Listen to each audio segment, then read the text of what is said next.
Sesuai agenda hari ini adalah presentasi kelompok terakhir yaitu kelompok 5. Di sini akan ada 2 sesi, yaitu sesi penyampaian materi dan sesi diskusi atau tanya jawab. Kita akan membahas topik yang menarik yaitu etika bisnis. Untuk mempersingkat waktu, ini akan mempresentasikan materi tersebut. Untuk waktu kami persilahkan.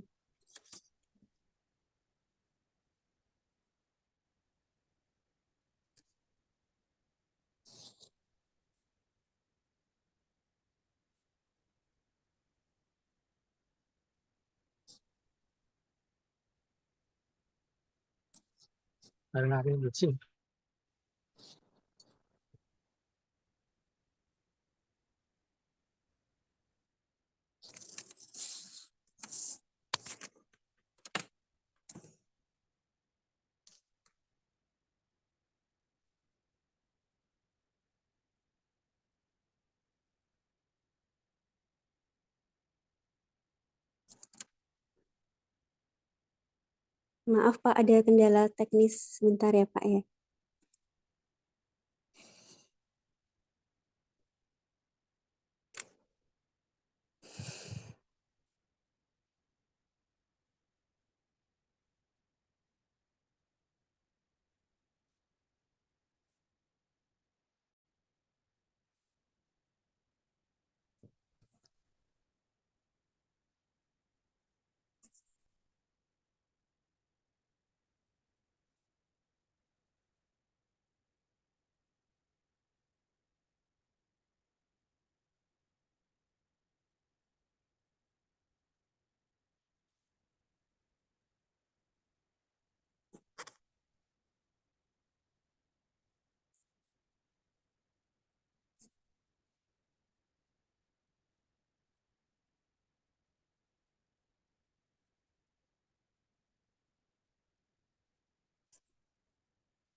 Apakah sudah terlihat?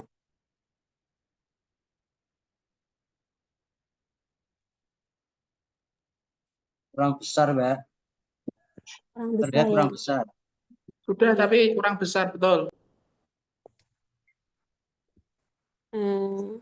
Oke. Sudah terlihat cukup? Sudah, Mbak. Siap. Ya. Oke, silahkan Bu Mariatun untuk memulai presentasi. Dikecilkan, Mbak. Maaf, ini saya share screen-nya pakai HP, soalnya lagi di RS. Atau mungkin ada yang bisa bantu share screen? Ya. Sudah. Terima kasih atas waktu yang telah diberikan kepada kelompok 5. Kita di sini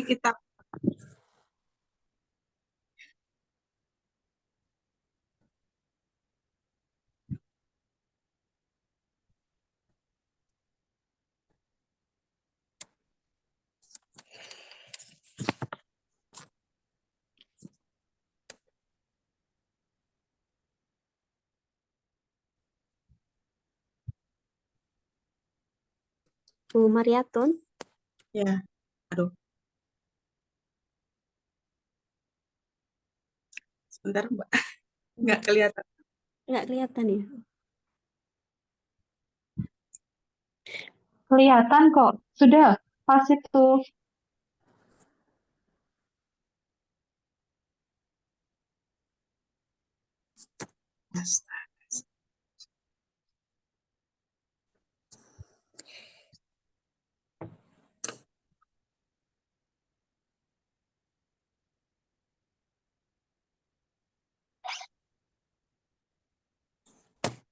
Kelompok 5 akan membahas etika bisnis.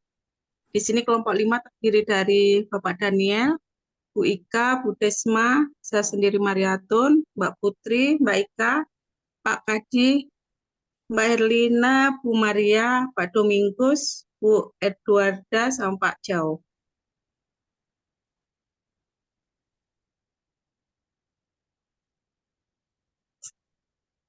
Lanjut, Mbak. Oke.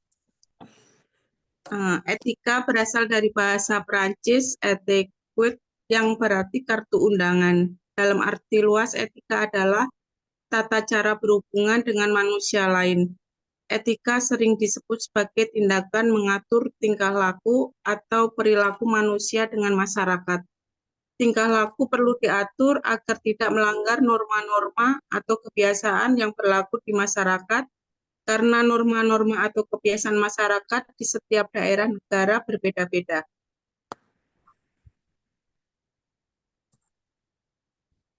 Ketentuan-ketentuan yang mengaturnya etika berwirausaha. 1. Sikap dan perilaku seorang pengusaha harus mengikuti norma yang berlaku dalam suatu negara atau masyarakat.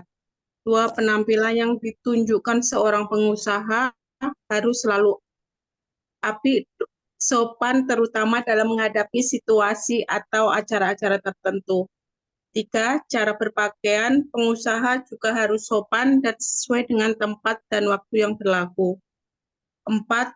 Cara berbicara seorang pengusaha juga mencerminkan usahanya, sopan, penuh tata krama, tidak menyinggung atau mencela orang lain. 5. Gerak-gerik seorang pengusaha juga dapat menyenangkan orang lain, hindarkan gerak-gerik yang dapat mencurigakan. Etika atau norma yang harus ada dalam benak dan jiwa setiap pengusaha adalah sebagai berikut. 1. Kejujuran. 2. Bertanggung jawab. 3. Menepati janji. 4. Disiplin. 5. Taat hukum. 6. Saling membantu. Slide, Mbak. 7.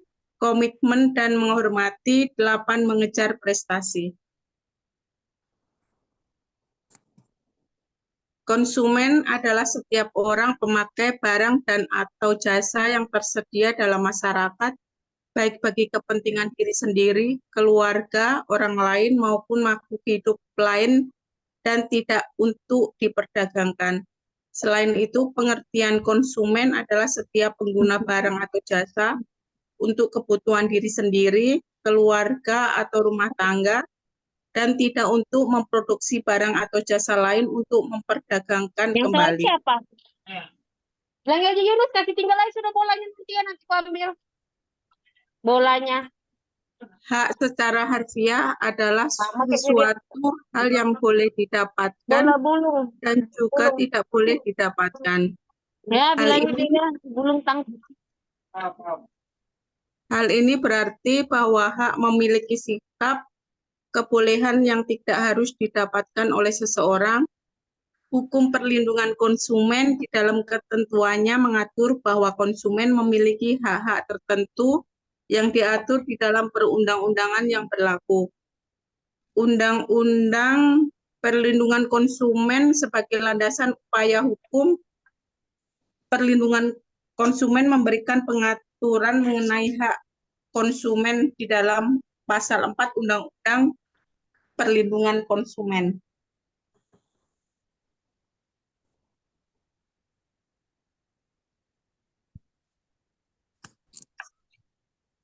Hak-hak konsumen menurut pasal 4 Undang-Undang Perlindungan Konsumen. Hak atas kenyamanan, keamanan, keselamatan dalam mengkonsumsi barang dan atau jasa. Hak untuk memilih barang dan atau jasa serta mendapatkan barang atau jasa tersebut sesuai dengan nilai tukar dan kondisi serta jaminan yang dijanjikan. Hak atas informasi yang benar, jelas, jujur, mengenai kondisi dan jaminan barang dan atau jasa. Hak untuk didengar pendapat dan keluhan atas barang dan jasa yang digunakan. Hak untuk mendapatkan advokasi, perlindungan, dan upaya penyelesaian dan atau jasa yang digunakan.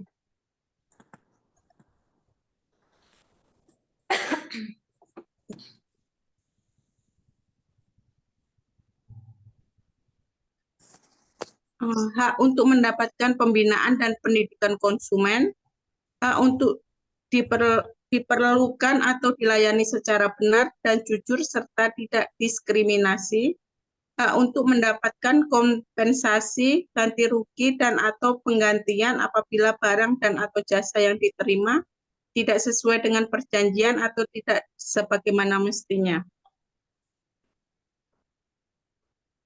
Hak yang diatur dalam ketentuan perundang-undangan lainnya.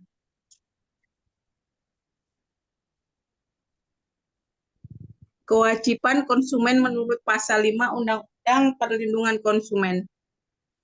Membaca atau mengikuti petunjuk informasi dan prosedur pemakaian atau pemanfaatan barang atau jasa demi keamanan dan keselamatan, beritikat baik dalam melakukan transaksi pembelian barang atau jasa, membayar sesuai dengan nilai tukar yang disepakati, mengikuti upaya penyelesaian sengketa perlindungan konsumen secara patut.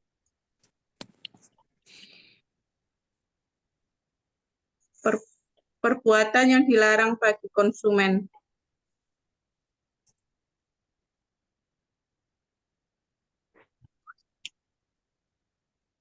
Pasal 8, 1 pelaku usaha dilarang memproduksi dan atau memperdagangkan barang dan atau jasa yang 1 tidak memenuhi atau tidak sesuai dengan standar yang dipersyaratkan dan ketentuan peraturan perundang-undangan. B. Tidak sesuai dengan berat bersih, isi bersih atau neto, dan jumlah dalam hitungan sebagaimana yang dinyatakan dalam label atau etiket barang tersebut. C. Tidak sesuai dengan ukuran takaran, timbangan, atau jumlah dalam hitungan menurut ukuran yang sebenarnya. D. Tidak sesuai dengan kondisi, jaminan, keistimewaan, atau kemanjuran sebagaimana dinyatakan dalam label, etiket, atau keterangan barang dan atau jasa tersebut. E. Tidak sesuai dengan mutu, tingkatan, komposisi, proses pengolahan, gaya, mode, atau penggunaan tertentu sebagaimana dinyatakan dalam label atau keterangan barang dan atau jasa tersebut. F. Tidak sesuai dengan janji yang dinyatakan dalam label, etiket, keterangan, iklan atau promosi penjualan barang dan atau jasa tersebut. G. Tidak mencantumkan tanggal kadaluarsa atau jangka waktu penggunaan atau pemanfaatan yang baik atas barang tersebut. H. Tidak mengikuti ketentuan berproduksi secara halal sebagaimana pernyataan halal yang dicantumkan dalam label. I. Tidak memasang label atau membuat penjelasan barang yang membuat nama barang, ukuran, berat bersih atau neto, komposisi, aturan paket, tanggal pembuatan, akibat sampingan, nama dan alamat pelaku usaha, serta keterangan lain untuk penggunaan yang menurut ketentuan harus dipasang atau dibuat. C. Tidak mencantumkan informasi dan atau petunjuk penggunaan barang dalam bahasa Indonesia sesuai dengan ketentuan perundang-undangan yang berlaku. Kedua, pelaku usaha dilarang memperdagangkan barang yang rusak, cacat atau bekas, dan tercemar tanpa memperhitungkan informasi secara lengkap dan benar atas barang yang dimaksud. 3. Pelaku usaha dilarang memperdagangkan sediaan farmasi dan pangan yang rusak, cacat atau bekas yang tercemar atau tanpa memberikan informasi secara lengkap dan benar. 4. Pelaku usaha yang melakukan pelanggaran pada ayat 1 dan ayat 2 dilarang memperdagangkan barang dan atau jasa tersebut serta wajib menariknya dari peredaran. Mungkin saya lanjut ya. Pasal 9, 1. Pelaku usaha dilarang menawarkan, mempromosikan, mengiklankan suatu barang dan atau jasa secara tidak benar dan atau seolah-olah. A. Barang tersebut telah memenuhi dan atau memiliki potongan harga, harga khusus, standar mutu tertentu, gaya atau mode tertentu, karakteristik tertentu, sejarah atau guna tertentu. B. Barang tersebut dalam keadaan baik dan atau baru. C. Barang dan atau jasa tersebut telah mendapatkan dan atau memiliki sponsor, persetujuan, perlengkapan tertentu, keuntungan tertentu, ciri-ciri kerja atau aksesoris tertentu. D. Barang dan atau jasa tersebut dibuat oleh perusahaan yang mempunyai sponsor, persetujuan atau fasilitas. E. Barang dan atau jasa tersebut tersedia. F. Barang tersebut tidak mengandung cacat tersembunyi. G. Barang tersebut merupakan kelengkapan dari barang tertentu. H. Barang tersebut berasal dari daerah tertentu. I. Secara langsung atau tidak langsung merendahkan barang dan atau jasa lain. C. Menggunakan kata-kata yang berlebihan seperti aman, tidak berbahaya, tidak mengandung risiko atau efek samping tanpa keterangan yang lengkap. K. Menawarkan sesuatu yang mengandung janji yang belum pasti. 2. Barang dan atau jasa sebagaimana dimaksud pada ayat 1 dilarang untuk diperdagangkan. 3. Pelaku usaha yang melakukan pelanggaran terhadap ayat 1 dilarang melanjutkan penawaran, promosi, dan pengiklanan barang dan atau jasa tersebut. Pasal 10, pelaku usaha dalam menawarkan barang dan atau jasa yang ditunjukkan untuk diperdagangkan dilarang menawarkan, mempromosikan, mengiklankan, atau membuat pertanyaan yang tidak benar atau menyesatkan mengenai A. Harga atau tarif suatu barang dan atau jasa. B. Kegunaan suatu barang dan atau jasa. C. Kondisi, tanggungan, jaminan, hak atau ganti rugi atau suatu barang dan atau jasa. D. Tawaran potongan harga atau hadiah menarik yang ditawarkan. E. Bahaya penggunaan barang dan atau jasa. Pasal 11, pelaku usaha dalam hal penjualan yang dilakukan melalui cara obral atau lelang dilarang mengelabui atau menyesatkan konsumen dengan A. Menyatakan barang dan atau jasa tersebut seolah-olah telah memenuhi standar mutu tertentu. B. Menyatakan barang dan atau jasa tersebut seolah-olah tidak mengandung cacat tersembunyi. C. Tidak berniat untuk menjual barang yang ditawarkan, melainkan dengan maksud untuk menjual barang lain. D. Tidak menyediakan barang dalam jumlah tertentu dan atau jumlah yang cukup dengan maksud menjual barang yang lain. E. Tidak menyediakan jasa dalam kapasitas tertentu atau dalam jumlah cukup dengan maksud menjual jasa yang lain. F. Menaikkan harga atau tarif barang dan atau jasa sebelum melakukan obral. Pasal 12. Pelaku usaha dilarang menawarkan, mempromosikan, atau mengiklankan suatu barang dan atau jasa dengan harga atau tarif khusus dalam waktu dan jumlah tertentu. Jika pelaku usaha tersebut tidak bermaksud untuk melaksanakannya sesuai dengan waktu dan jumlah yang ditawarkan, dipromosikan, atau diiklankan. Pasal 13. 1. Pelaku usaha dilarang menawarkan, mempromosikan, atau mengiklankan suatu barang dan atau jasa dengan cara menyajikan pemberian hadiah berupa barang dan atau jasa lain secara cuma-cuma dengan maksud tidak memberikannya atau memberikan tidak sebagaimana yang dijanjikannya. 2. Pelaku usaha dilarang menawarkan, mempromosikan, atau mengiklankan obat-obat tradisional, suplemen makanan, alat kesehatan, dan jasa pelayanan kesehatan dengan cara menjanjikan pemberian hadiah berupa barang dan atau jasa lain. Pasal 14. Pelaku usaha dalam menawarkan barang dan atau jasa yang ditunjukkan untuk diperdagangkan dengan memberikan hadiah melalui cara undian dilarang untuk A. Tidak melakukan penarikan hadiah setelah batas waktu yang dijanjikan. B. Mengumumkan hasilnya tidak melalui media massa. C. Memberikan hadiah tidak sesuai dengan yang dijanjikan. D. Mengganti hadiah yang tidak setara dengan nilai hadiah yang dijanjikan. Pasal 15. Pelaku usaha dalam menawarkan barang dan atau jasa dilarang melakukan dengan cara pemaksaan atau cara lain yang dapat menimbulkan gangguan baik fisik maupun psikis terhadap konsumen. Pasal 16. Pelaku usaha dalam menawarkan barang dan atau jasa melalui pesanan dilarang untuk A. Tidak menepati pesanan dan atau kesepakatan waktu penyelesaian sesuai dengan yang dijanjikan. B. Tidak menepati janji atau suatu pelayanan dan atau prestasi. Untuk pasal 17 akan dilanjutkan Bu Maria.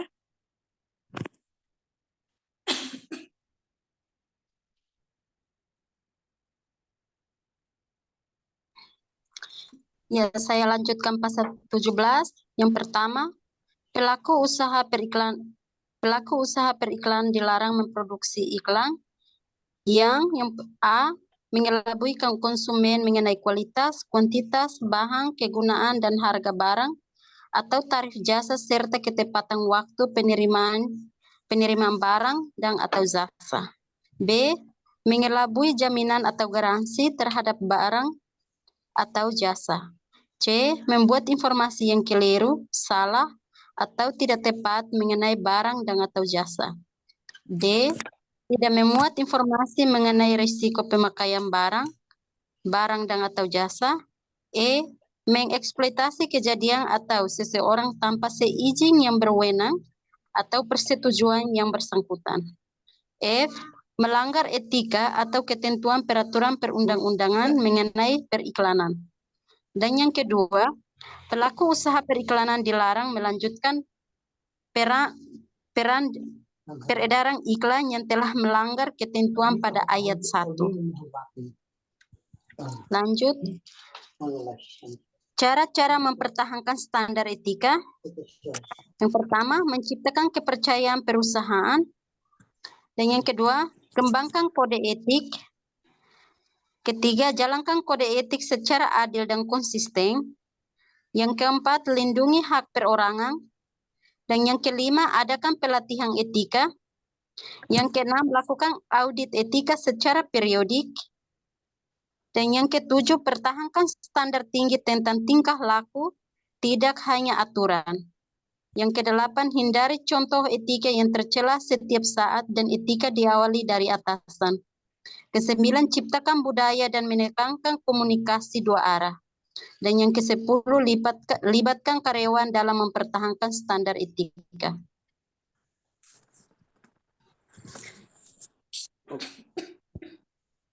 Tanggung jawab perusahaan. Ada 4 bagian dari tanggung jawab. Yang pertama, tanggung jawab terhadap lingkungan. Yang kedua, tanggung jawab terhadap karyawan. Dan yang ketiga, tanggung jawab terhadap pelanggan. Dan yang keempat, tanggung jawab terhadap investor.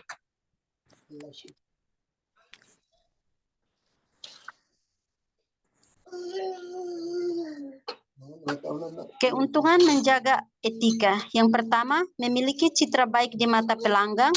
Yang kedua, perusahaan menjadi terpercaya. Ketiga, memaksimalkan keuntungan. Keempat, memperhatikan kepentingan bersama. 5, menjunjung nilai moral. Terima kasih. Terima kasih untuk penyampaian materi yang mungkin informatif, berhubung mungkin kita jarang mendengar mengenai hal ini. Baik, kami mengundang teman-teman yang ingin bertanya, berdiskusi, atau berkomentar, bisa secara langsung ataupun via kolom chat. Dipersilahkan.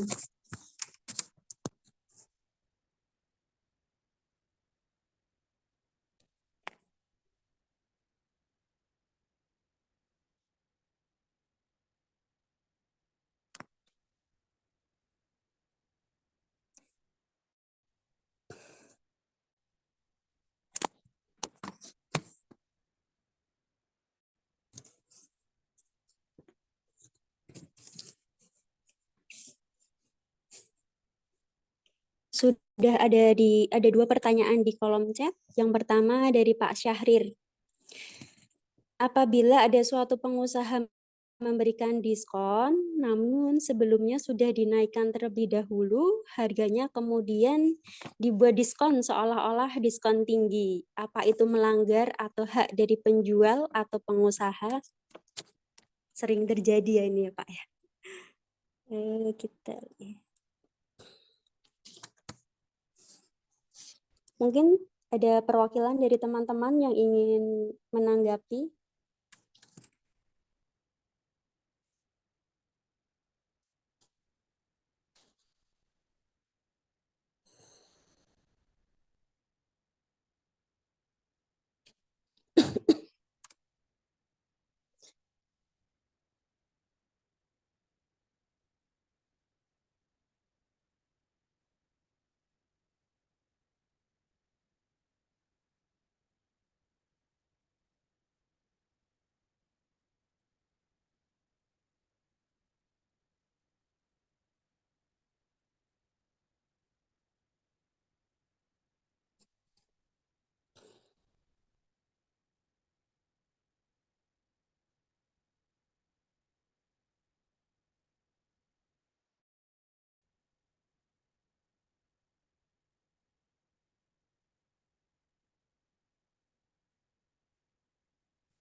Baik, jika belum ada, kami akan berdiskusi terlebih dahulu untuk mencari jawabannya.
Oke, saya akan mencoba menjawab pertanyaan dari Pak Syahrir mengenai pertanyaannya mengenai diskon. Namun sebelum memberikan diskon dia sudah menaikkan harga. Saya kira itu bukan merupakan suatu hak, tapi itu adalah suatu pelanggaran yang sebenarnya bisa melanggar dari undang-undang yang tadi dijelaskan, yaitu pasal 10 tentang harga atau tarif suatu barang atau jasa. Sebenarnya harganya itu harga pasnya itu sudah ada, tetapi karena barang tertentu tidak berlaku atau gimana, terus dia melakukan harga yang membuat harga yang sengaja memberikan diskon tapi menaikkan harganya. Itu adalah sesuatu pelanggaran yang tidak bisa dilakukan oleh suatu pengusaha, karena menurut pasal 10 itu salah satu praktek yang menawarkan barang atau jasa dengan cara menyesatkan, itu mengenai harga atau tarif suatu barang atau jasa. Saya kira itu adalah jawaban dari saya, mungkin teman-teman yang lain bisa menambahkan.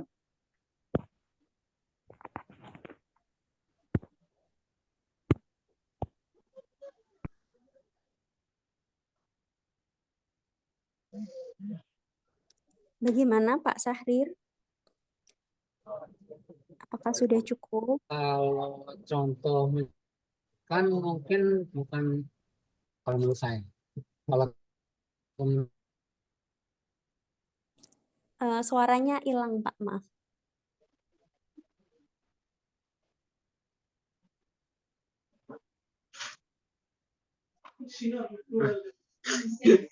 Baik. Los. Ida foto babe sir. Ida foto babe. Mana dosen tidak semua dosen. Memang paterannya. Informasinya mana kan? Pak, tolong mute. Vamos brigado barak. Dia. Pak Zon, tolong mute, Pak Zon.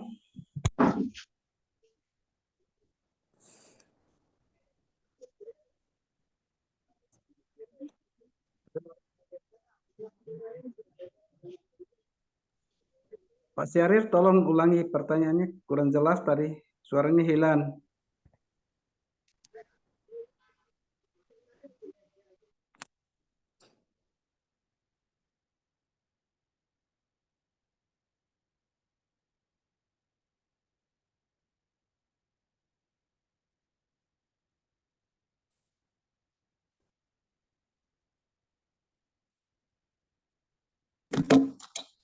Mungkin Pak Syahrir ada kendala sinyal. Kita lanjutkan, ada satu pertanyaan lagi dari Mbak Ben. Pak Syahrir. Halo, terdengar nggak? Ya. Silakan Pak untuk Oh ya, sorry. tanggapan. Contoh yang menyesatkan seperti ini itu bukan hal yang menyesatkan, karena barang gitu. Hanya harganya aja dimainkan. Penyesatan mungkin Ya ampun. kalau di barang kualitas bagus, tapi ternyata Hah? barang-barang yang KW gitu. Iya. Tidak bagus. Bisa dibantu untuk unmute. Teman-teman yang tidak berbicara mohon di-mute ya, biar tidak mengganggu. Terima kasih. Bisa saja.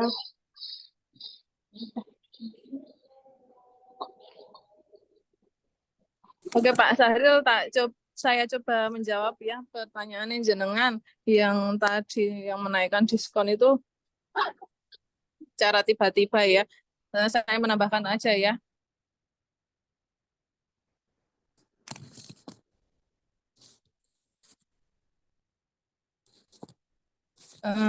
Jadi di Undang-Undang Nomor 8 Tahun 1999 tentang perlindungan konsumen itu sebenarnya itu pelaku usaha dilarang menawarkan, mempromosikan atau mengiklankan secara tidak benar, terus menawarkan barang atau jasa,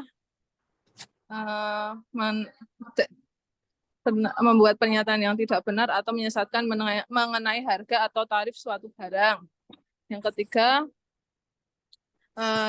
pelaku usaha dalam hal penjualan yang dilakukan melalui cara obral atau lelang itu dilarang atau mengelabui atau menyesatkan konsumen dengan menaikkan harga atau tarif barang sebelum melakukan obral. Nah, itu termasuk masuk dalam pelanggaran ya. Dan bila dari perlindungan konsumen itu nanti penjual atau pelaku usaha dapat diancam pidana selama 2 tahun atau pidana denda paling banyak 500 juta. Jadi sebenarnya selama ini yang dilakukan pelaku usaha kalau emang udah ada yang mengenai di pihak-pihak seperti itu sebenarnya nggak boleh ya Pak. Sudah ada undang-undangnya. Terima kasih tanggapannya dari Mbak Dinar. Bagaimana Pak Syahrir?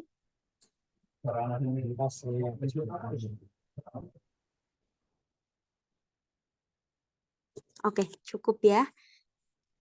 Untuk pertanyaan yang kedua dari Mbak Beni, bagaimana etika berwirausaha ketika kita menjalankan bisnis secara transparan atau akuntabel?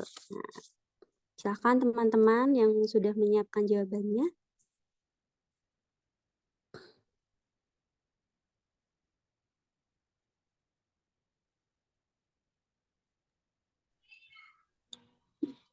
Ya, selamat sore. Saya mencoba untuk menjawab pertanyaan dari Mbak Beni.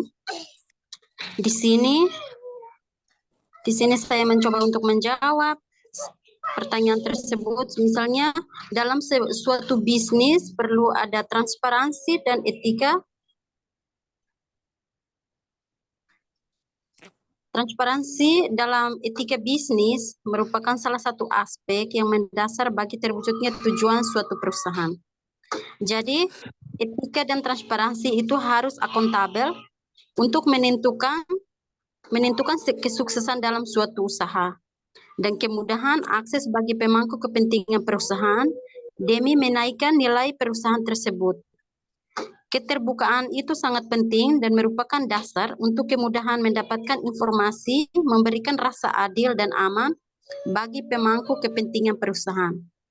Jadi, secara sederhananya, etika bisnis merupakan kegiatan bisnis secara adil yang sesuai dengan hukum yang berlaku di negara dan aturannya disetujui atau disepakati oleh seluruh pemangku kepentingan, diantaranya manajemen, karyawan, maupun vendor. Nah, di sini pun ada indikatornya yang harus diperhatikannya, itu diperlukan memiliki sikap yang jujur dan menciptakan persaingan yang sehat. Dan yang kedua itu menciptakan persaingan yang sehat. Saya kira cukup dari jawaban saya. Terima kasih. Terima kasih Ibu. Mungkin ada teman-teman lain yang ingin menambahkan. Silahkan. Baik, saya akan menambahkan jawaban dari Mbak Maria, mungkin melengkapi saja jawaban dari Mbak Maria sudah cukup mewakili ya sebenarnya. Jadi ada beberapa kiat-kiat yang bisa kita lakukan sebagai dalam berwirausaha untuk menjalankan bisnis dengan transparan dan akuntabel, yaitu yang pertama melakukan komunikasi secara terbuka, yaitu bisa menyediakan informasi yang jelas, kemudian yang mudah diakses kepada semua yang memiliki kepentingan terhadap bisnis tersebut, mungkin untuk karyawan, pelanggan, investor, atau mitra bisnis.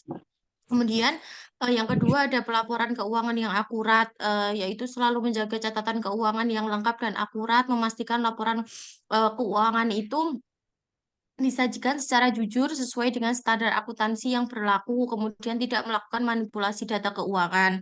Selanjutnya ada transparansi dalam pengambilan keputusan, yaitu mengambil keputusan bisnis dengan mempertimbangkan yang jelas dan berdasarkan informasi yang lengkap.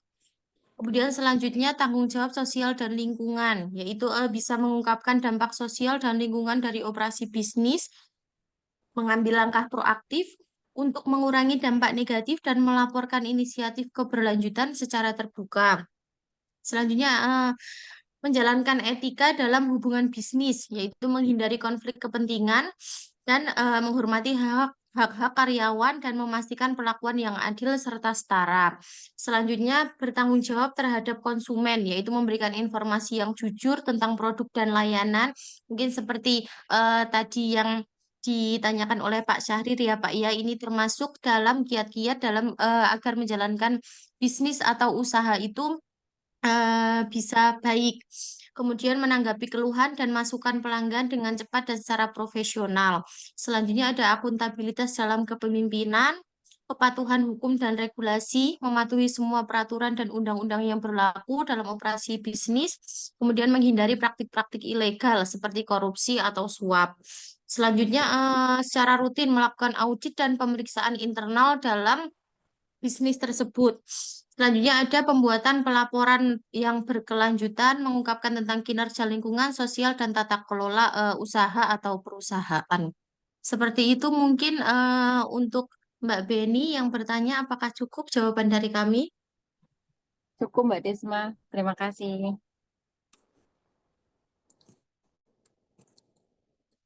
Terima kasih untuk Mbak Beni pertanyaannya.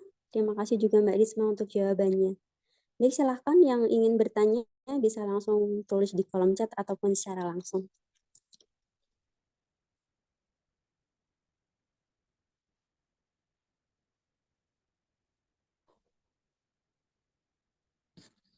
Izin bertanya boleh teman-teman?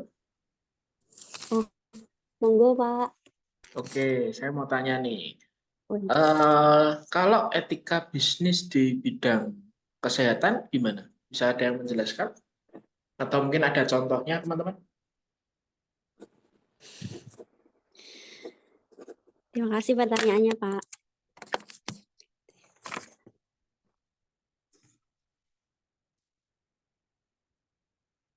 Mungkin teman-teman ataupun kelompok 5 ingin Saya bisa menjawab nih Pak. Oh, monggo Mbak. Etika bisnis dalam pelayanan kesehatan itu memberikan komitmen, memberikan pelayanan terbaik dan komitmen untuk menjaga hak pasien. Contohnya kayak menghormati hak pasien seperti memberikan pelayanan yang terbaik, lalu memberikan terapi yang sesuai dengan pasien. Contoh kalau hipertensi ya dengan obat yang untuk tensinya, kalau gula punya DM atau gula punya obatnya juga sesuai dengan sakitnya, dan kita membuka edukasi juga sesuai dengan penyakitnya. Itu sih Pak yang sedikit saya tahu. Mungkin teman-teman ada yang menambahkan? Iya Pak, saya izin menambahkan, mungkin etika bisnis dalam kesehatan, contohnya salah satunya yaitu karena kita kan dalam kesehatan memberikan pelayanan ya Pak ya. Mungkin salah satunya terhadap pasien, kita bisa menjaga privasi pasien, misalkan pasien itu ada sesuatu, kita tidak menceritakannya kepada orang lain, kemudian tidak dalam melayani pasien itu tidak memilih-milih, misal pasien ini kaya atau miskin berdasarkan stratanya, begitu Pak. Mungkin salah satunya.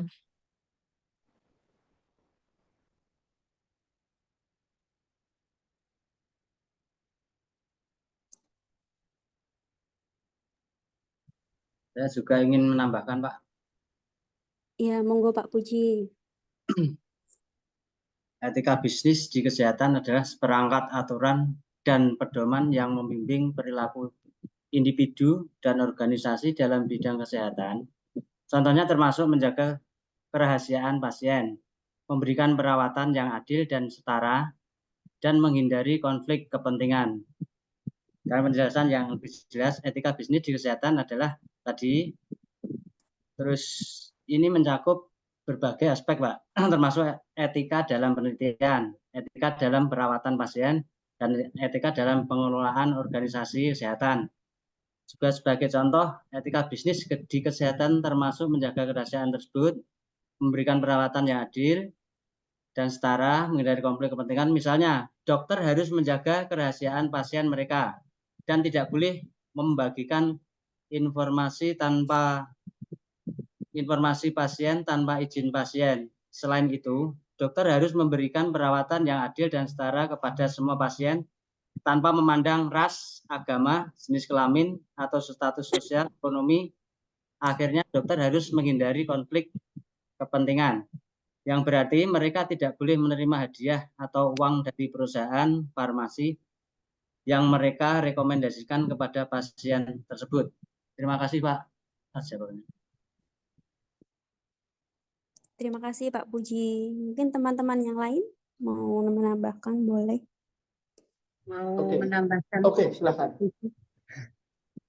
Di sini mengenai etika bisnis di bidang kesehatan sangat berkaitan dengan kesejahteraan dan keselamatan manusia.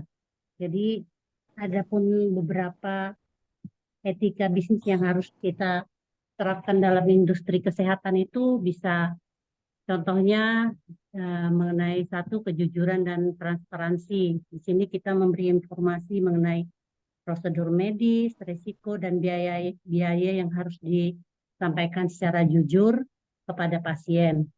Bisa juga yang kedua, kerahasiaan pasien. Jadi di sini kita etika bisnis kita melindungi data pribadi dan informasi medis pasien. Lalu ada mengenai keadilan dan kesetaraan, yaitu memberikan layanan kesehatan yang adil dan tanpa diskriminasi. Lalu ada juga mengenai keselamatan dan kualitas dari pelayanan yang kita berikan, yaitu dengan menjaga standar tertinggi dalam praktek medis dan perawatan pasien. Yang selanjutnya, kepatuhan terhadap regulasi dan standar profesional.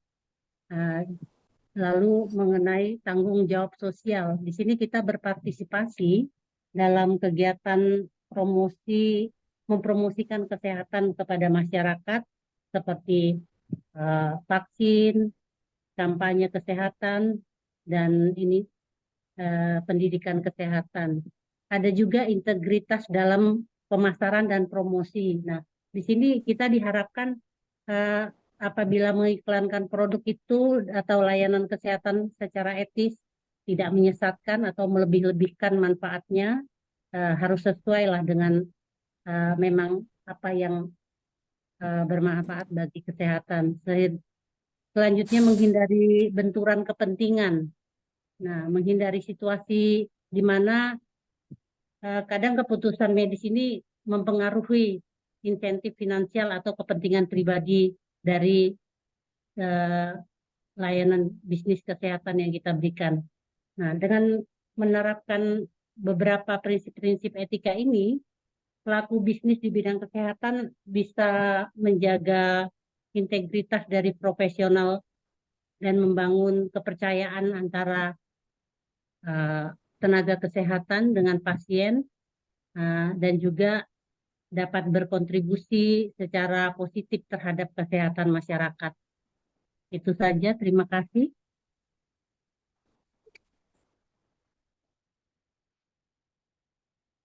Oke, terima kasih teman-teman. Saya mau tanya ya ini ya. Ya, Pak.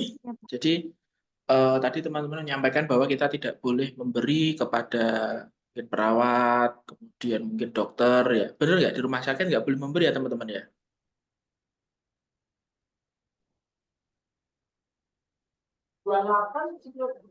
Kalau untuk gratifikasi itu biasanya ada minimal Oh, nominalnya, Pak. nominalnya ya enggak. Soalnya eh, kadang waktu di rumah sakit nunggu saudara gitu kan kadang ada yang banyak bawa makanan dan lain sebagainya itu kan kayak nggak kemakan atau daripada nanti dibawa pulang nggak kemakan dan sebagainya kemudian diberikan ke perawat yang berjaga gitu boleh nggak teman-teman? Harusnya boleh ya Pak, kalau tidak Boleh ada ya? asas kepentingan, maksudnya tidak berniat ya seperti itu. Terus kalau untuk Heeh. gratifikasi sih ada minimalnya, kalau kurang dari 1 juta mungkin dalam bentuk uang kurang dari 1 juta gitu dalam aturan sih tidak masalah ya Pak ya. Tidak masalah, oke. Siap. Sip, terima kasih. Oke, itu ada yang tanya lagi kayaknya. Coba direspon dulu. Oke, ada pertanyaan dari Ibu Narwati. Bagaimana cara mengelola resiko dalam berwirausaha? Oke, teman kami akan menjelaskan dari pertanyaan Bu Narwati. Silahkan, Ibu Maria.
Baik, saya akan menjawab pertanyaan dari Bu Narwati. Bagaimana cara mengelola resiko dalam berwirausaha?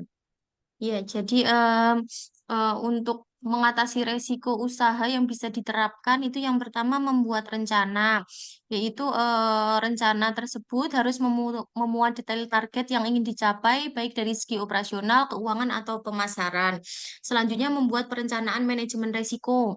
Misalkan kita menjalankan bisnis untuk memproduksi barang siap pakai, artinya kita harus menyusun manajemen resiko apabila ditemukan produk yang rusak, maka bagaimana kita akan meminimalkan resiko dengan merancang metode pendistribusian barang agar tidak mudah rusak. Selanjutnya, training penanganan resiko usaha.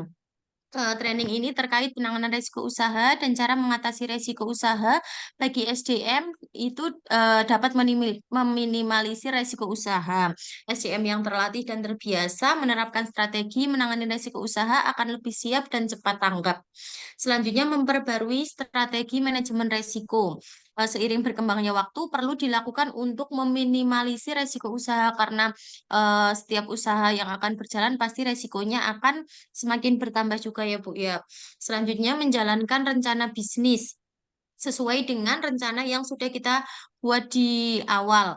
Walaupun mungkin pada prakteknya selalu ada perbedaan antara realita dan rencana pada saat menjalankan bisnis, tapi setidaknya kita bisa mengevaluasi antara rencana dan realisasi dari bisnis yang kita jalankan. Kemudian selanjutnya kita bisa melakukan riset pasar agar salah satu cara untuk meminimalisir resiko usaha yaitu biar agar kita tahu itu sebagai dasar dalam evaluasi, inovasi maupun peningkatan mutu produk. Selanjutnya menganalisa kebutuhan pasar. Permintaan kebutuhan pasar yang semakin berkembang dapat dijadikan sebagai analisis dasar untuk berinovasi dalam memenuhi kebutuhan pasar. Kemudian menyesuaikan modal usaha. Dengan penyesuaian yang tepat, tentunya rencana yang dijalankan mampu untuk mengatasi resiko usaha seminimal mungkin. Selanjutnya, analisa prospek bisnis.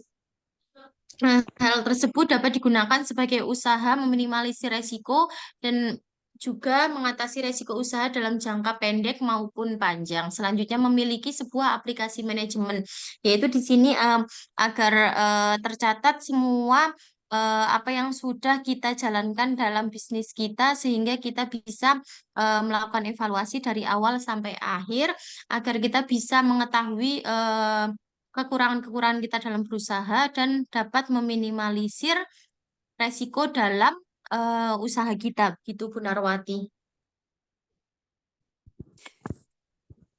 Terima kasih penjelasannya dari Mbak Desma.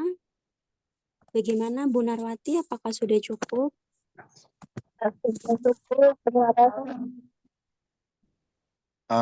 Saya sedikit mau bertanya, Mbak. Oh, silakan Pak. Ini contoh kasus aja, contoh kasus dalam berwirausaha. Ini ada satu usaha yang dikelola oleh beberapa orang untuk pemasaran di bidang sandang pangan. Nah, selama ini contoh si A adalah supir serta marketing, menjual barang sandang pangan dari si perusahaan, memakai jasa si perusahaan, contoh mobil, kendaraan. Nah, si A ini melakukannya itu dengan sebaik-baiknya sehingga perusahaan itu berkembang. Tetapi dalam perkembangan usaha ini, si supir ini melakukan penjualan atau barang tanpa sepengetahuan si perusahaan dan tidak merugikan. Contoh, perusahaan ini menjual Indomie rasa soto. Ternyata dia menjual Indomie rasa kari ayam. Nah, dia berdistributor dengan kemana-mana. Akhirnya dia pun memberikan keuntungan kepada si perusahaan ini, dan si supir ini juga mempunyai keberuntungan pribadi tanpa merugikan si perusahaan. Itu seperti apa, Mbak?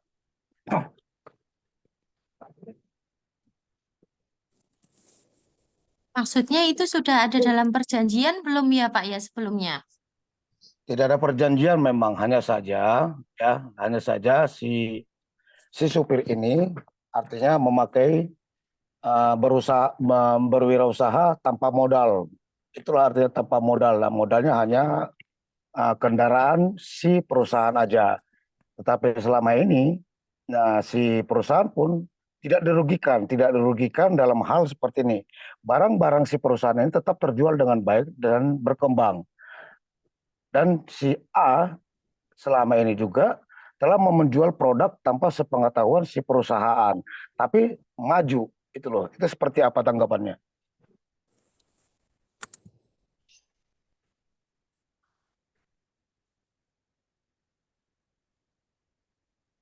Berarti itu menambah keuntungan dari perusahaan ya Pak?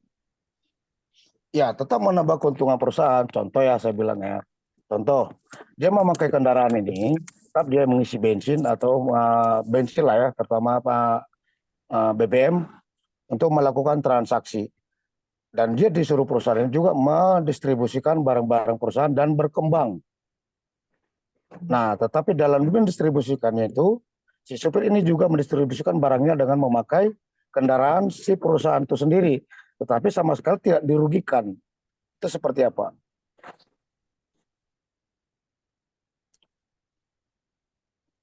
Menurut kami, selagi beliau si supir ini menjalankan tugasnya dengan benar, kemudian tidak merugikan perusahaan, berarti kan beliau mungkin melakukan pekerjaan sampingan sambil bekerja begitu ya Pak ya. Menurut kami itu tidak ada salahnya ya Pak, karena tidak menyalahi aturan perusahaan dan juga tidak mengambil keuntungan dari perusahaan juga gitu. Yang penting mobil itu dipakai dia untuk bekerja sesuai dengan job desk-nya dia. Oh gitu. Dan juga tidak merugikan perusahaan.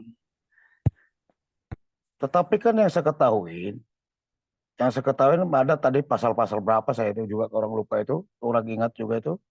Di dalam perusahaan tidak boleh ada perusahaan. Itu seperti apa?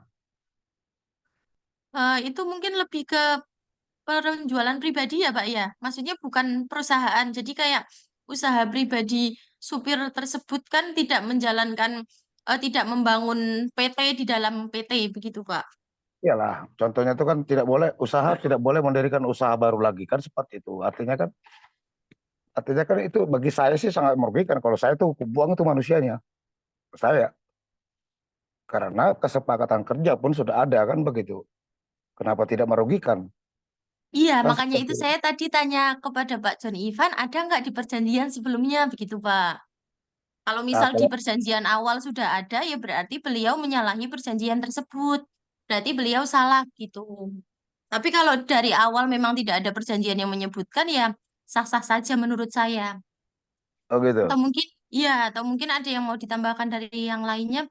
Bagaimana kalau menurut saya seperti itu karena memang mungkin tidak ada perjanjian di awal karena mungkin dia melihat ada kesempatan jadi ya udahlah sekalian. Tapi kalau memang di awal sudah ada perjanjian tersebut ya berarti dia menyalahi aturan. Mungkin kalau dia mau melakukan usaha mungkin bisa di luar di luar jam kerja tanpa memakai kendaraan dari perusahaan seperti itu, Pak.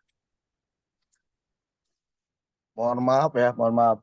Dan kan setiap pekerjaan itu atau setiap pekerja sebagai karyawan dari awal mula kita bekerja pun pasti mohon maaf pasti ada tekan kontrak atau perjanjian, misalnya jam kerja, gaji atau bonus atau bagaimana atau seperti itulah.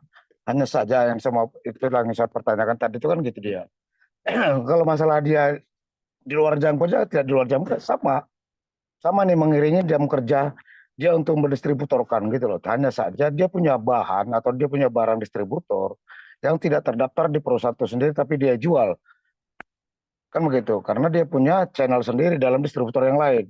Tetapi bagi yang saya temukan ini kejadian ini yang saya temukan selama ini pun dia memakai kendaraan BBM dia akan isi. Itu loh, dia akan isi. Nah, si perusahaan pun selama ini berkembang dengan baik karena distributor dari perusahaan itu dia distributor kan kepada orang lain tepat waktu dan tidak ada masalah, gitu loh. Nah, ini yang mau pertanyakan, apakah bisa, gitu loh, usaha dalam usaha seperti itu tanpa mengalami kerugian dari perusahaan itu sendiri?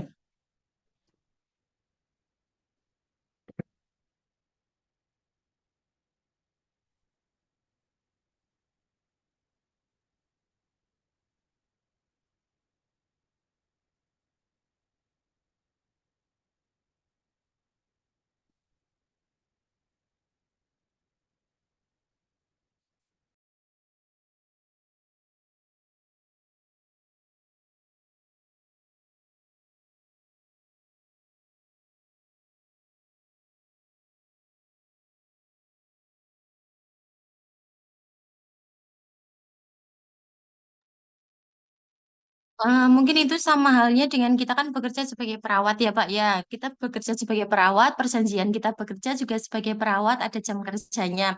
Cuman kadang perawat itu kan ada usaha sampingannya juga ya, entah itu berjualan atau entah itu melakukan apalah entrepreneur lainnya. Mungkin kalau menurut Pak John Ivan, maksudnya dengan perawat yang kita, misal pada saat jam kerja, kita juga melakukan berjualan, misal sambil membawa mungkin barang dagangan di dalam pekerjaan, apakah itu salah, Pak? Maksudnya kita Pak, tanpa mengganggu pekerjaan kita sebagai perawat. itu salah. Itu tidak sesuai dengan profesi. Itu saya nyatakan itu salah. Berarti kita sebagai perawat kerjanya cuma boleh jadi perawat aja, Pak?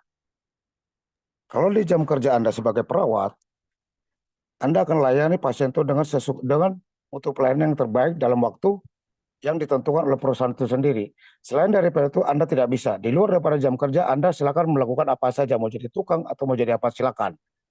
Ini yang saya pertanyakan ini, dia hanya membawa distributornya, bahan yang distributor yang dia bawakan, dan sesuai dengan jam kerjanya dia. Contoh, dia bawa contohnya ke Kalimantan, dia bawa ke Kalimantan, dia ke Kalimantan, tapi ada bahan tambahan yang dia sebarkan sendiri. Dan pulang pun tepat waktu. Lain daripada perawat adalah profesi, bukan jasa. Terima kasih.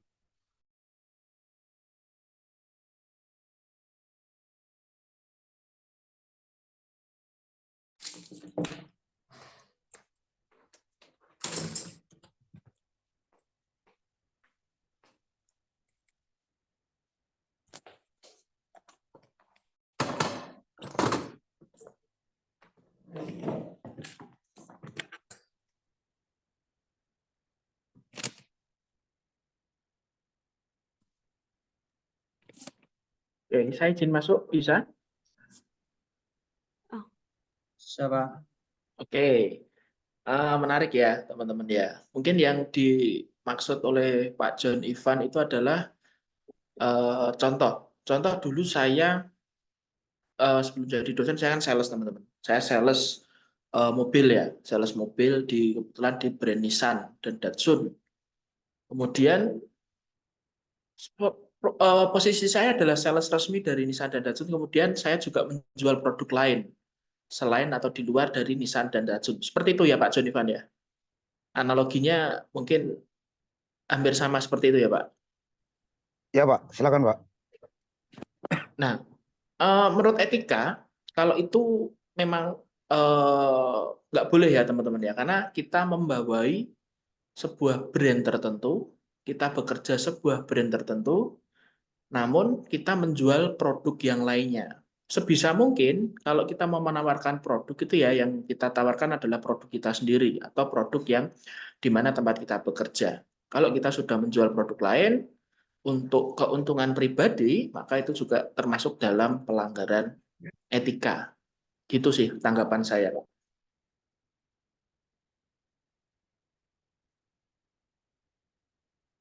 Iya Pak, terima kasih Pak. Oke.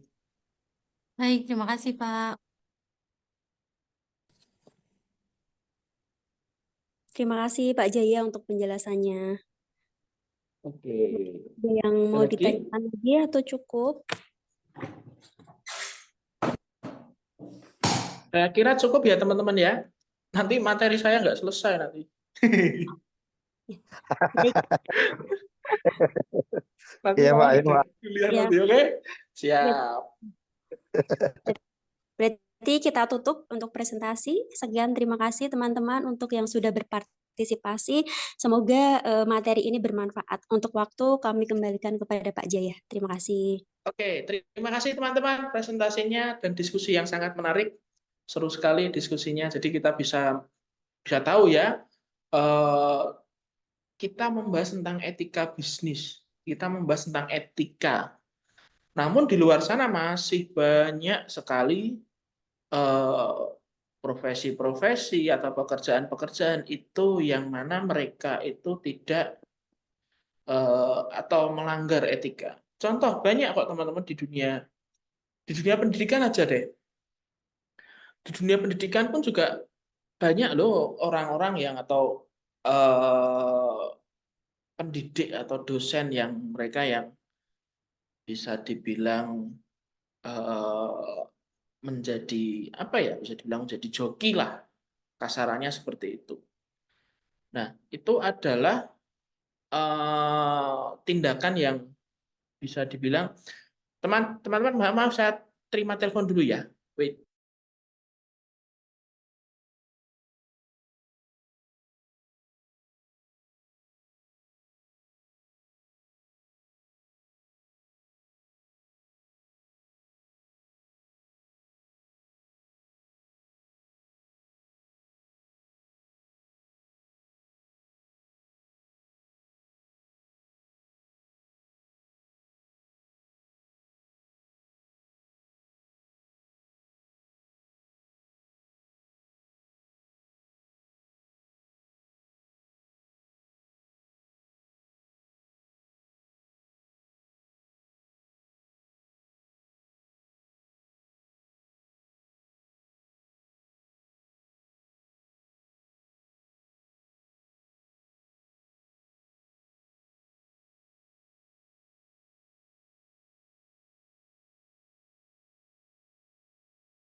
Mau sama orang-orang apa polis ini rampung sih.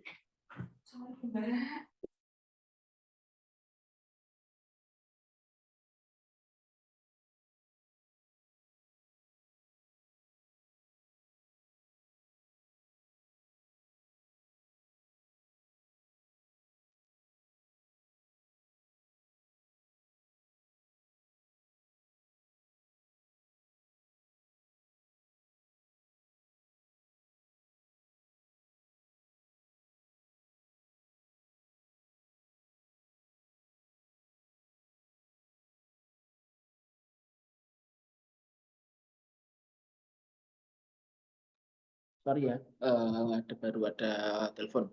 Oke ya tadi. Jadi etika itu sebenarnya di mana-mana juga, di dunia pendidikan juga ada apa namanya, ada dosen atau pengajar yang mereka menerima pembuatan skripsi, disertasi dan lain sebagainya, itu banyak atau ada ya teman-teman ya.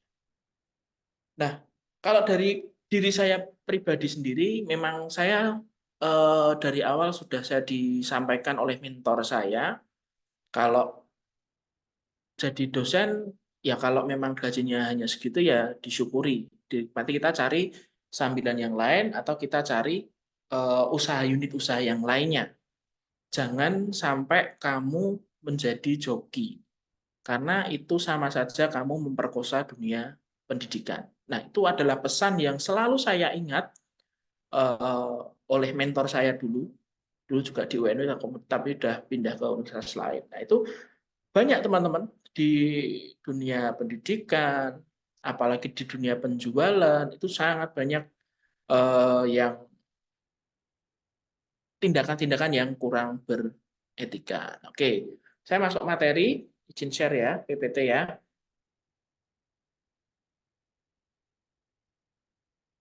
Sudah terlihat? Sudah, Pak. Oke, nah teman-teman sebelum masuk ke etika, ini kita akan membahas dulu tentang dasar pengendalian mutu. Dasar pengendalian mutu itu adalah bagaimana cara kita mengendalikan mutu, entah itu mutu pelayanan, mutu produk, yang mana produk dan pelayanan tersebut itu disalurkan atau diberikan kepada konsumen.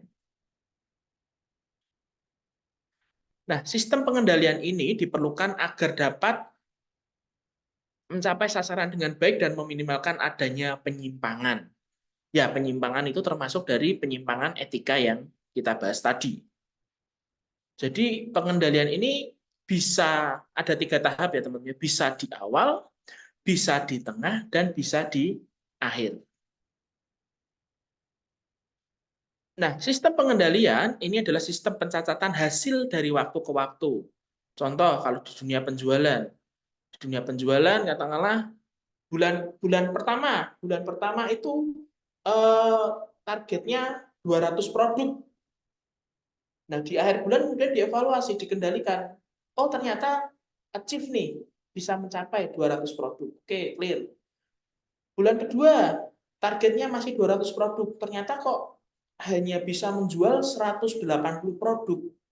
Masih kurang 20 produk. Nah, pengendalian ini itu difungsikan atau digunakan untuk melihat. Kok bisa sih tidak mencapai target? Oh, ternyata setelah dievaluasi, ternyata ada salesman yang keluar 1 orang. Sehingga targetnya tidak bisa mencukupi. Nah, itu adalah sistem pencatatan dari hasil dari waktu ke waktu. Sistem perbandingan hasil yang dicapai dengan sasaran yang telah ditentukan. Nah, tadi targetnya berapa, bisa mencapai berapa. Kemudian sistem korelasi terhadap sasaran yang ditentukan dan sistem korelasi terhadap kegiatan dalam mencapai sasaran. Tidak hanya di penjualan, mungkin di keuangan juga bisa, teman-teman. Keuangan dalam 1 bulan maksimal pengeluaran itu adalah katakanlah 1 miliar. Tapi setelah berjalan 1 bulan pengeluarannya 800 juta. Kira-kira menurut teman-teman baik atau buruk?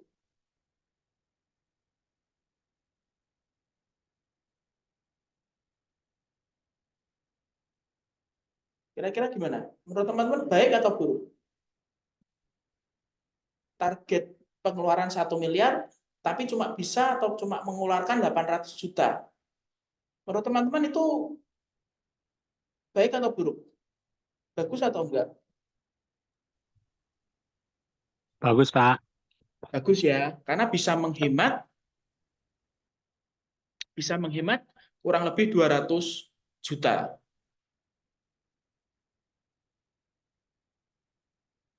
Nah, kalau anggaran itu melebihi katakanlah 1,2 miliar, maka itu yang nantinya bisa menjadi pengendaliannya di mana. Kok bisa keluar biaya keluar biaya 200 juta. Itu keluarnya kemana? Nah, itu. Nah, tujuan dari pengendalian yang pertama adalah menemukan penyimpangan dari apa yang harus dicapai. Yang harusnya mencapai titik A, mencapai target A, tapi kok ternyata nggak bisa sampai titik A. Nah, itu ada apa? Apa yang salah? Kemudian, menemukan sebab yang menimbulkan penyimpangan. Sebabnya di mana? Kok bisa terjadi penyimpangan tersebut? Kemudian mengambil keputusan untuk mengadakan koreksi. Nah, tadi contoh, penjualannya harusnya 200, kemudian baru bisa menjual 180. Kenapa? Kok bisa? Ternyata penyebabnya adalah salesnya berkurang 1, ada yang resign 1. Kemudian mengambil keputusan apa yang harus diambil. Oh, ternyata harus melakukan rekrutmen. Nah, itu adalah tujuan dari pengendalian.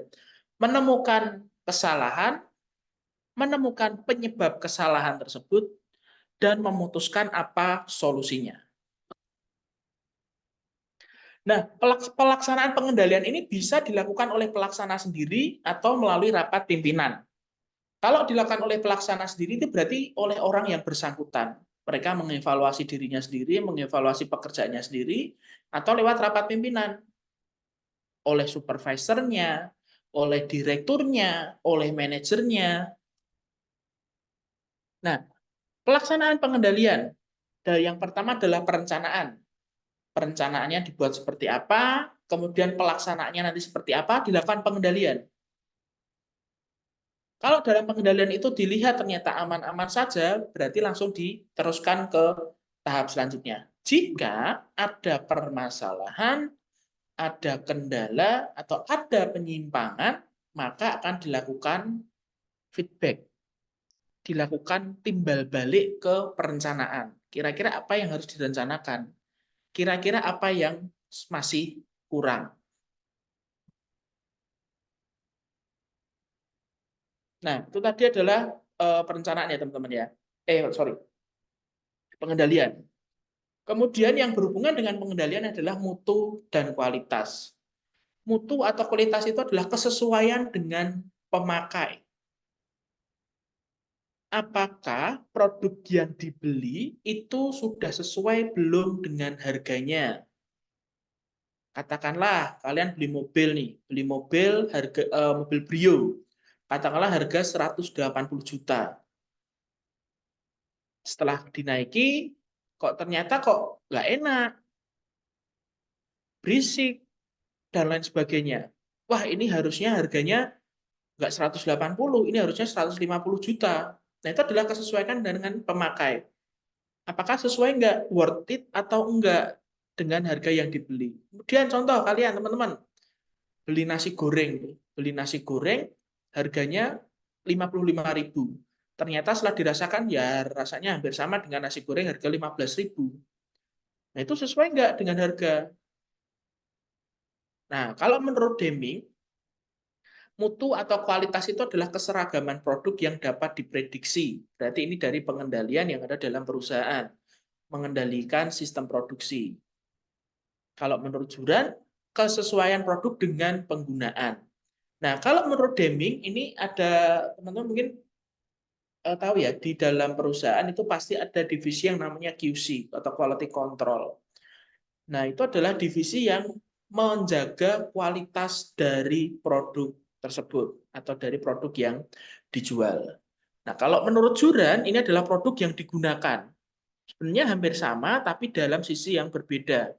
Kalau menurut Deming ini, dari sisi perusahaan yang mengendalikan, kalau menurut Juran ini dari konsumen yang sudah merasakan.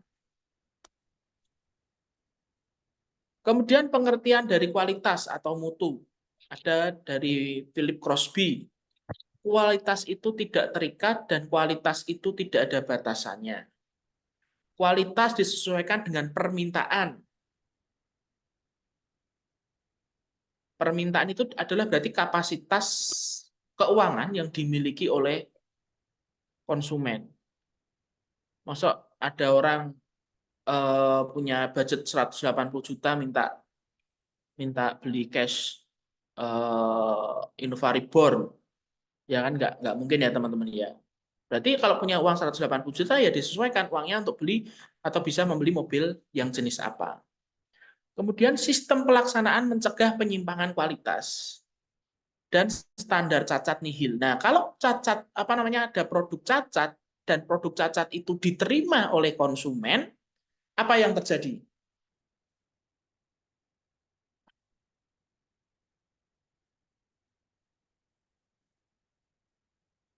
Kalau kalian nih beli produk, ternyata produknya itu cacat atau nggak sesuai, kira-kira apa yang kalian lakukan? Kembalikan, Pak. Kembalikan. Komplain. Komplain. Nanti Pak biasanya Pak, ada tadi dipaparkan di kelompok tadi. Ya, dikembalikan, dikomplain. Yang rugi siapa kira-kira? Penjualnya Pak. Penjual rugi. Pembeli juga rugi nggak? Konsumen Pak, ya Pak. Konsumen pasti rugi. Konsumen mendapatkan barang, sudah dinanti-nanti mau dipakai, barangnya digunakan, ternyata kok nggak sesuai. Konsumen komplain nih. konsumen komplain ke penjual. Penjual rugi nggak? Rugi juga. Rugi rugi produknya sudah keluar, rugi ongkos kirimnya, harus mengganti produk yang baru. Kalau memberikan memberikan garansi, memberikan produk yang baru, itu kan berarti yang rugi dari produsennya. Nah, yang paling bahaya itu adalah ilmu word of mouth. Nah, kalau perusahaan itu tidak memberikan kualitas yang sesuai, maka jika produk itu diterima oleh konsumen, yang paling bahaya itu adalah word of mouth. Kalau orang Jawa bilang getok tular. Jadi konsumen itu bisa saja mereka membeberkan kepada orang-orang, jangan beli ini lagi. Saya kemarin beli produk ini, ternyata kok dikirimnya nggak sesuai, jangan beli ini, jangan beli ini. Kemudian menyebar, meluas sampai ke mana-mana. Nah, itu yang rugi adalah produsen. Nah, maka dari itu ada yang namanya quality control tadi, untuk menjaga kualitas yang dijual oleh perusahaan.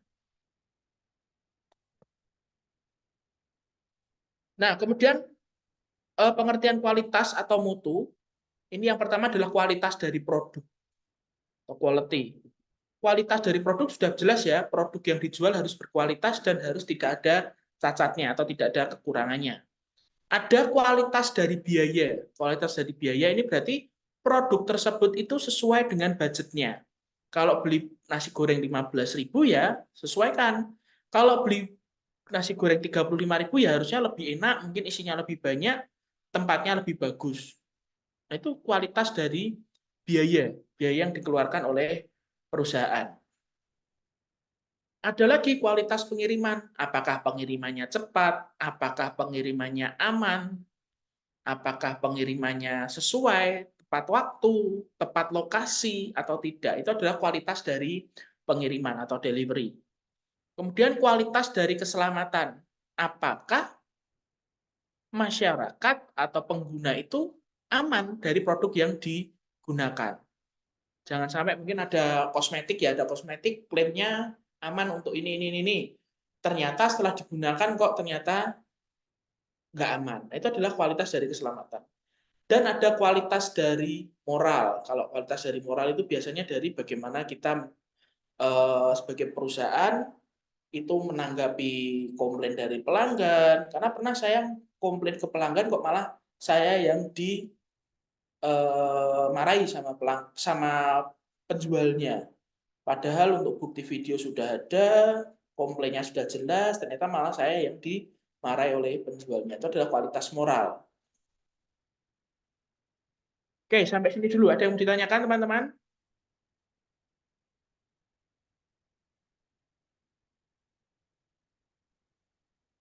Lanjut ya. Nah, Oke, Pak. beberapa prinsip dari kualitas. Yang pertama adalah kepuasan pemakai. Kalau kalian puas terhadap produk yang kalian beli, harganya sesuai, berarti itu adalah kualitas yang baik. Kemudian kualitas mencakup kualitas dari semua jenis pekerjaan. Berarti dari awal, dari perusahaan itu membeli bahan baku, dari penanganan bahan baku, memproduksi bahan baku, pengemasan, sampai diantar ke tempat konsumen, itu adalah pengertian dari kualitas mencakup semua jenis pekerjaan. Nah, kualitas ini adalah tanggung jawab dari setiap orang di dalam perusahaan. Kalau mungkin di jasa ya teman-teman ya. Kalau mungkin di jasa pelayanan seperti teman-teman sebagai perawat, berarti semua orang harus bertanggung jawab di rumah sakit. Setiap orang memiliki tanggung jawab tenaga kebersihan, tenaga keamanan, perawat, bidan, kemudian dokter, bagian farmasi. Nah, itu mereka memiliki tanggung jawab masing-masing terhadap pekerjaannya masing-masing. Nah, pentingnya mutu atau kualitas. Kenapa sih kok kualitas itu penting atau mutu itu penting?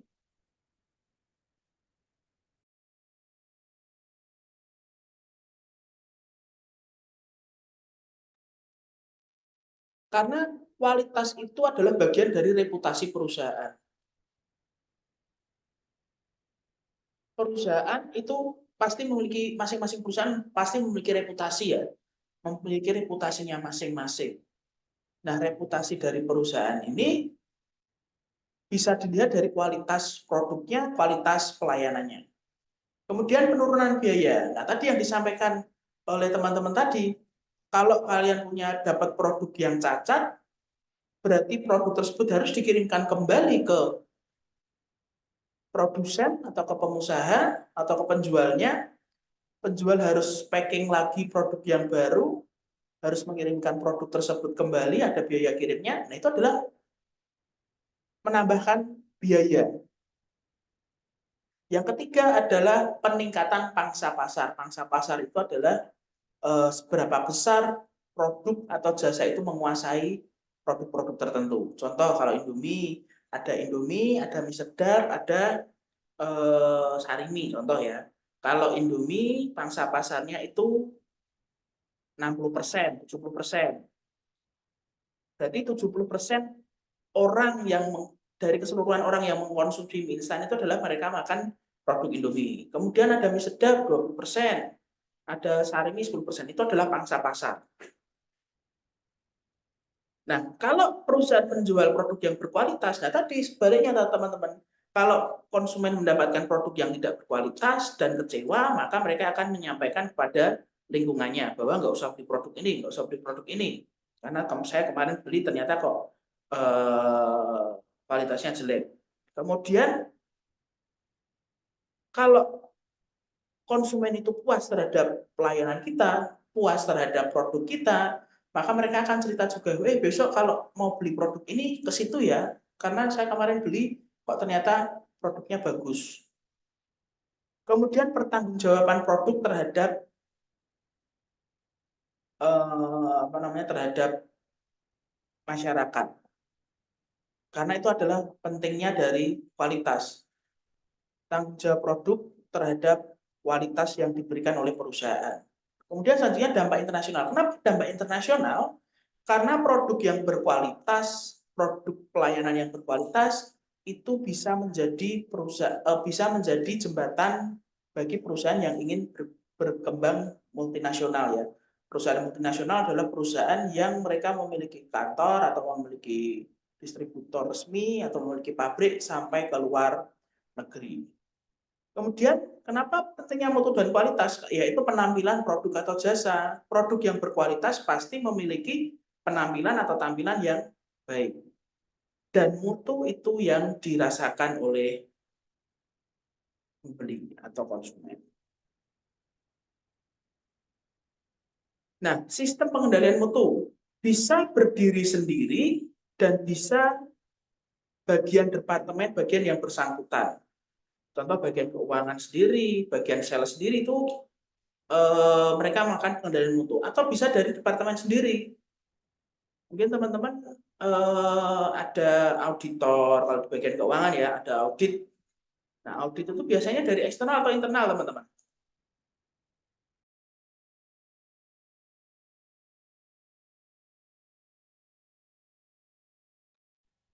Ada internal, ada eksternal, Pak.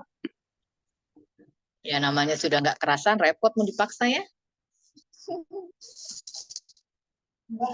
Ya, ada internal dan ada jam 4 ada kuliah lagi ya. Oke. Ini saya kok cepat merah? ya teman-teman ya. Tak kirain semangka loh. Nah, departemen Bude berdiri bawa. sendiri itu Tak kirain semangka loh. Iya kak. Oh, lemen. Bu Widi bisa di-mute dulu. Nah, thank you. Nah, kalau departemen berdiri sendiri itu berarti ada departemen khusus. Departemen khusus yang mana departemen itu yang khusus untuk melakukan pengendalian. Ada departemen yang bersangkutan. Nah, kalau ada departemen sendiri kayak auditor eksternal, nah itu mereka menjalankan audit terhadap sebuah perusahaan atau sebuah lembaga. Nah, kita masuk ke etika berwirausaha. Nanti kalau ada teman-teman ada pertanyaan bisa WA saya aja ya. Soalnya waktunya tinggal 7 menit. Dengan siapa ini nanti teman-teman? Kuliah yang jam 4.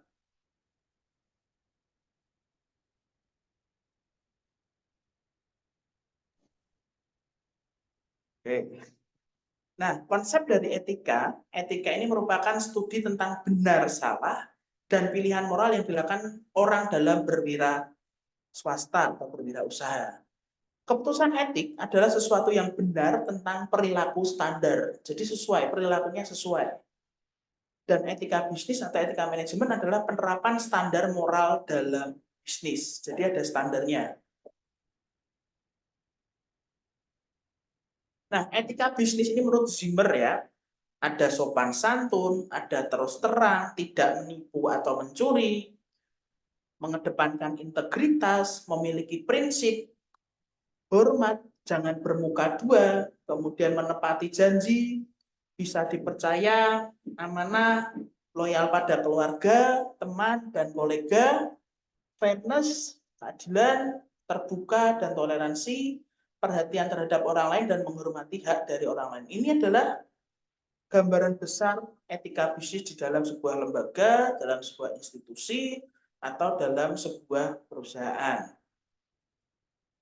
Nah, masih ada lanjutannya, yaitu patuh terhadap undang-undang, terbuka dan suka menolong, berbuat baik, rajin, dan komitmen, serta tanggung jawab. Nah, perilaku etis versus perilaku yang tidak etis. Dari sisi positifnya, staf akan meniru perilaku pemimpinnya. Jadi kalau pemimpin berperilaku etis, maka karyawan juga akan berperilaku etis. Standar etis akan membentuk kerangka kerja yang positif. Jadi dalam vibes atau perasaan yang ada dalam perusahaan itu akan merasa lebih positif. Auranya akan lebih positif. Nah, apa akibatnya kalau sebuah perusahaan, instansi berperilaku tidak etis, yaitu mengganggu pengambilan keputusan usaha. Pasti nanti akan terganggu keputusan usaha yang akan dibuat itu nanti pasti akan terganggu.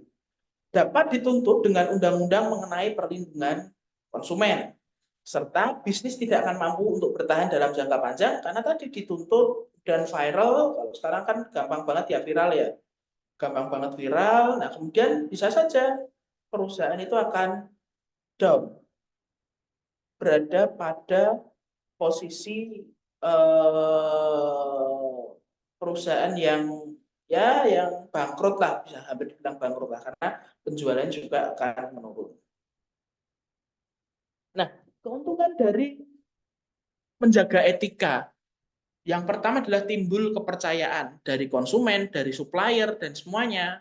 Kemudian pendapatan pasti meningkat karena adanya tingkat kepercayaan yang tinggi bagi konsumen. Dan terjadi kesinambungan. Jadi selama beberapa periode berperilaku etis terus, nah itu akan terjadi berkesinambungan. Awalnya dari mana? Awalnya adalah dari pemimpinnya. Oke, ada yang ditanyakan, ini berhubung sudah jam 4, teman-teman mau lanjut kuliah lagi ya?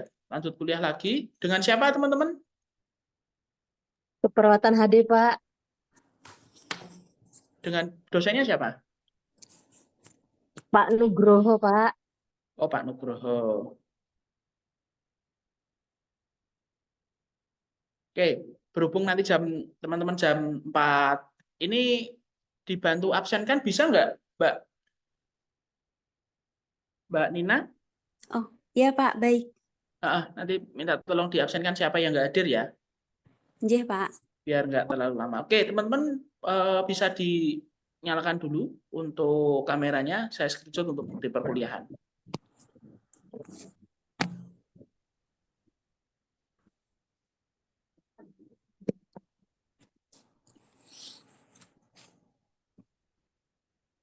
Oke, saya screenshot ya.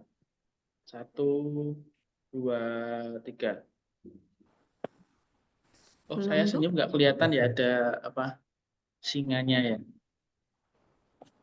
Ada boneka, Pak. Ada bonekanya. Nah, pakai ini aja. Oke.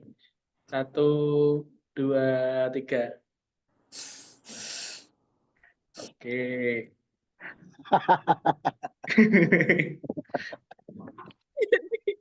Lucu Bapak ini. Biar nggak, teman-teman, biar nggak sepaneng. Kalian tahu sepaneng nggak? Pak, tahu Pak. Tahu ya? Oke, biar nggak tegang. Oke, yang page kedua. 1, 2, 3. Ada. Oke, page 3. 1, 2, 3. Oke, teman-teman, terima kasih ya. Sampai jumpa minggu depan. Mau Oke, tugas terima nggak? kasih Pak. Mau tugas UTS nggak? ya, Pak? UTS nanti sama Bu Umi nggak ya? Mau Oh, tugas iya. nggak? Enggak Pak, cukup Pak. Yang Oh sudah ya udah. kemarin. Nggak, kalau kalian jawab enggak ya enggak. Gampang Nggak kan? apa Pak. Ya, nggak usah. Oke, thank you ya. Assalamualaikum warahmatullahi wabarakatuh. Waalaikumsalam warahmatullahi wabarakatuh. Waalaikumsalam warahmatullahi wabarakatuh. Terima kasih Pak.